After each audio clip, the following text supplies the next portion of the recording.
late. It's, in fact, almost time for Wednesday's episode of Jeopardy.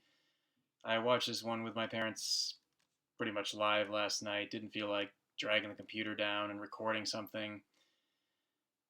I will say I did get Final Jeopardy right. I did it by thinking around, well, where would big container ports be? And I thought my time in San Francisco, and you see a lot of shipping container ships that say China Star on them. So my mind got dragged over there, and Shanghai came up. And I think there was another reason I thought of Shanghai, but I can't think off the top of my head why that would be. That's a very big city and does a lot of moving of goods. And to get Shanghai, just so happened we were eating Chinese last night. So maybe that helped too. So I do want to talk about the wagering situation here. Very interesting, because we got Kalen in the lead, 15-6.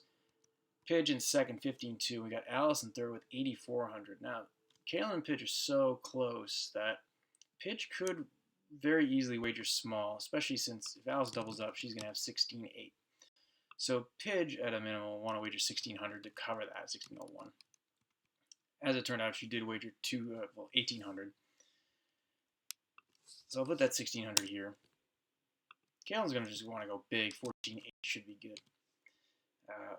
The all-in wager, never advise that from first place, because if you're wrong, you're not going to win no matter what. And I guess there's a small argument that could be made that if you're in second or third, maybe hold back $1 in case first place does this really stupid move. I don't have a problem with that.